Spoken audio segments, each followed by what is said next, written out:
there's really no better place to start than down in Athens. It's Sanford Stadium, 7:30 on ABC. Number 17, Alabama, going on the road to face number 5, Georgia. Georgia comes in as a 3-point favorite on the game. We all remember this game last year, 41-34 victory for the tie. They jump out to that 28-0 lead, up by 23 at halftime. Georgia mounts a comeback. Carson Beck looks like 2023 Carson Beck finally. I don't know if we're going to get that this year, man. Like, I just, for me, 75 points would be a lot in this game. I mean, it's a lot in any Alabama-Georgia game, but again, like every other game, trenches is where it starts. Like, can Alabama run the ball on Georgia? Alabama struggled to run the ball this year. Luckily, they haven't had to a lot because Ty Simpson has been near flawless passing the ball. It's his first road start, though. So, I mean, obviously, how will that affect him? Second road start, my bad. Second road start. We don't want to remember the first one, right? So, how will that affect him going into Sanford? These two teams, last 7 times they've played, none of them have been in Athens. Like 4 of them have been were in Atlanta, 2 are in Tuscaloosa, 1 was here in Indy. So they're finally getting a game back there in Sanford. All those Georgia fans who's held on to those season tickets for so long, finally getting Alabama, Texas, Ole Miss coming to town. So, I mean, trenches is obviously where it starts for you too, right? Yeah, 100%, man. No question. And Georgia's doing the blackout again this year, and they may have done it since the 2008 Alabama Georgia game, which, by the way, I was at that game. That was my only time I've ever been to Athens, and let me tell you, man, that I walked away with so much respect for how loud that place can get, just the overall game day atmosphere, and like Athens as a college town in general. I mean, some people say that Athens is one of the best college towns, if not the best in the country. And dude, I'm sure that somebody can check me on this on YouTube in the comments, but like the amount of bars that are within a 2-block radius of each other there in Athens on campus there is insane. And they're all just a blast. It's a great college town, man. But I mean, yeah, it starts up front, man, in the trenches in this game, especially when these two teams lock up. For Alabama, like, we're going to sit here and talk about this game for however long, but it really is just as simple as this for Alabama. It's the offensive line. Can Alabama's offensive line protect Ty Simpson? And because through the last 2 weeks, we now know enough. We've seen enough of Ty Simpson now through 3 ball games. If they give him time, he's going to pick you apart. And I know some people are going to laugh and say, "Oh, it was against, who they beat, who they play, whatever the last 2 weeks, the last 2 games, that's fine." I don't care if you're standing out in the backyard against air. The throws that he's making are ridiculous. You watch a lot of other quarterbacks that's playing against some of these other weaker teams, and they're not making those types of throws. I mean, he's like 41 for 46 with however many, I think 9 total touchdowns and 0 picks. And of those 5 completions, 3 of them were drops that he put directly on the money. So he has shown that if he has time and he's not under pressure, that he can absolutely dot you up. The problem with that is the only time we've seen him in a road game, which again was his first road start in Tallahassee, and things went bad. He didn't play bad in that game. He played fine. He just didn't look as overall solid in that game as he did the other 2 games. Part of that probably had to do with some competition. But in my opinion, the most of that had to do with is the dude was just constantly under pressure and running for his life. And so that's my point. If Alabama's offensive line can't protect him, and Georgia's got dudes just running free, and there's blocking scheme breakdowns, and there's dudes just missing blocking assignments, and there's just free rushers coming after Simpson. And then that crowd and that environment and all the stuff that comes along with that, with the word that Nick Saban used to use, competitive anxiety, it just things snowball in a hurry. If that happens, it's going to be a long night for the Alabama offense. I'm interested to see what you think about this. Like, when I'm really breaking down this matchup, I think Alabama wide receivers versus Georgia secondary. I think Alabama has the upper hand in that matchup. Not like by some wide margin, but I think they've got an upper hand in that matchup. Did you see Georgia secondary against Tennessee? Right. And I'm going to get to that here in a second. Then on Alabama's defense, I think Alabama has the upper hand with their secondary against Georgia's wide receivers. I think Georgia's wide receivers are very good.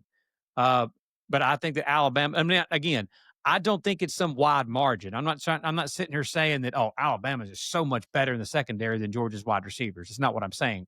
I'm saying, but I do think they have a little bit of the upper hand there. The area and Georgia's offensive line is another one. I mean, they haven't looked just like fantastic through the first 3 weeks of the season. They have some issues there of their own. They had issues last year along the offensive line. It's just strange, man. We're talking about these two teams that we're talking about right now, and the questions that you have going into this game are at the line of scrimmage. Georgia. Georgia is very stout on the line of scrimmage, and they've got really good dudes on the defensive line, but they don't have the just get after the quarterback game wreckers along the defensive line and from a pass rushing standpoint. Neither does Alabama.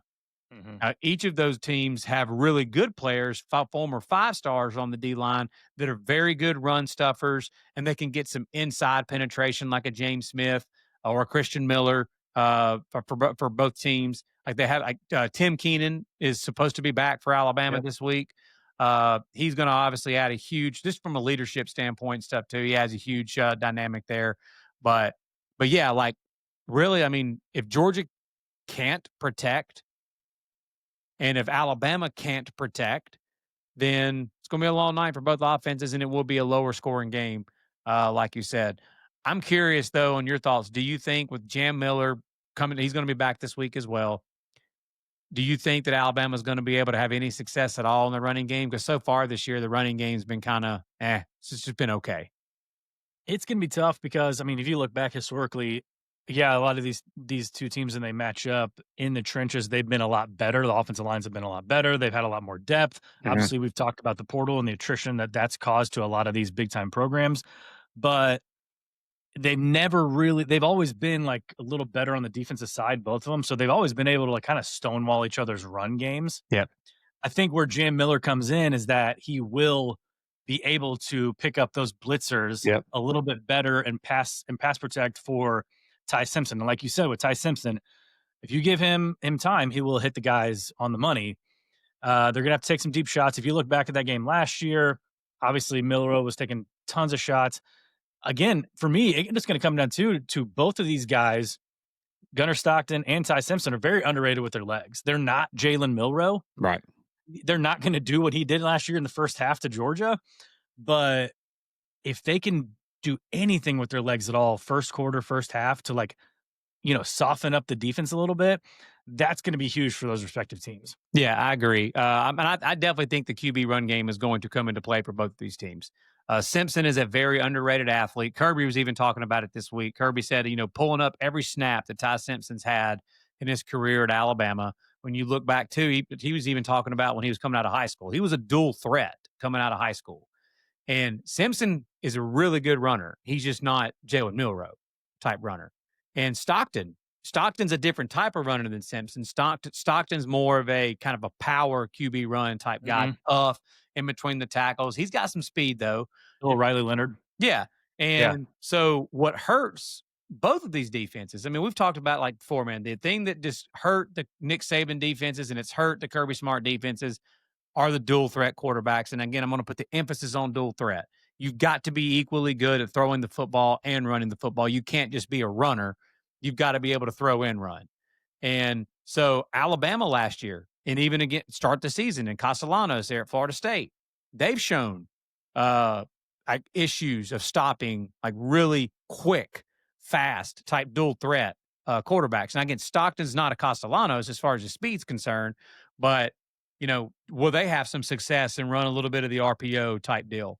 So that I do think the QB run game will come into play. I think both teams will try it and see if they can have some success there. Alabama's going to at least try it after what happened last year in that game in the QB run game. But I think it's a little bit of a different approach though from an offensive standpoint and how Georgia's going to defend Alabama because again, it's not as big of a threat as a Milroe was. Yeah, I'm interested to see too. Just again, Mike Bobo gets all kinds of criticism for his play calling, and Kane Womack has probably seen some criticism from Alabama, especially last year until he got that fixed in the second half of the season. But it's going to be interesting to see the chess match on that side of the ball. And obviously, on the other side, Ryan Grubb versus Glenn Schumann. So, um, Yeah. And on that front, I mean, Kalen DeBoer, he has been a very good big game coach. I said that before the Florida State game, and he made Yeah. me look like an idiot. Yeah, he did. But Yeah. he has been a very good big game coach.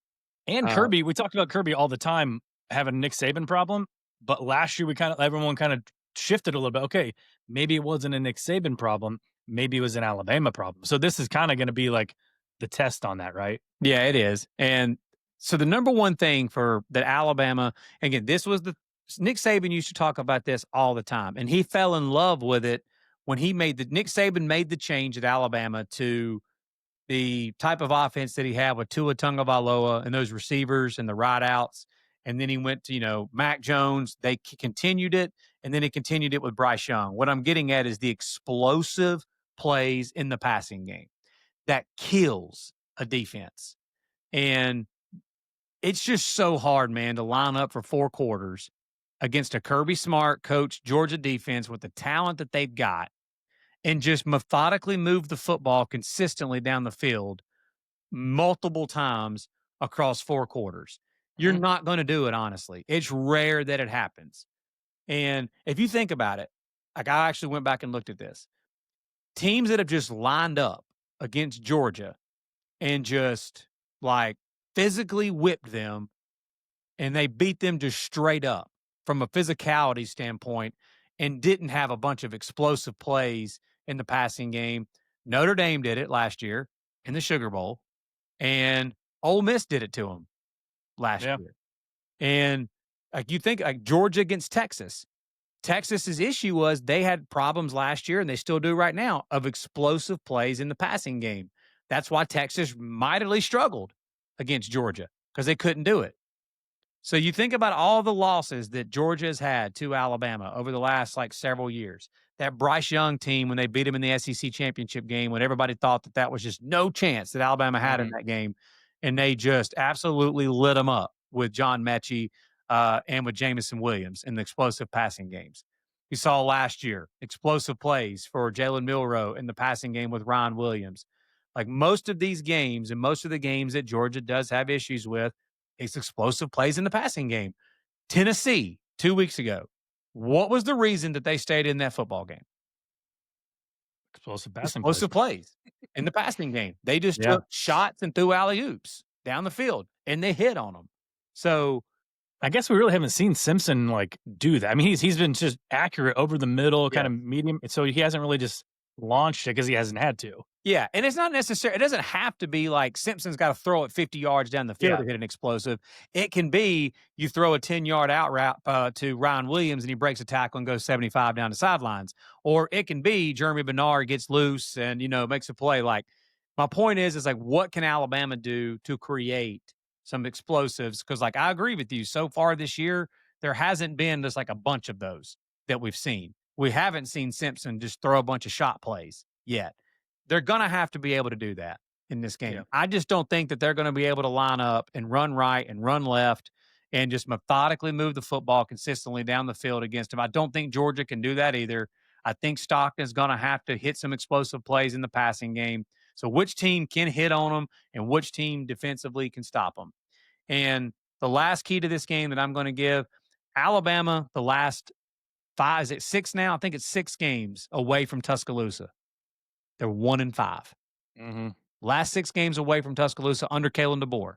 They're 1-5 in those games.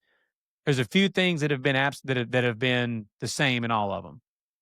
Turnovers, multiple turnovers. I went back and looked. They're averaging a little over 2 turnovers per game in those games, and then penalties.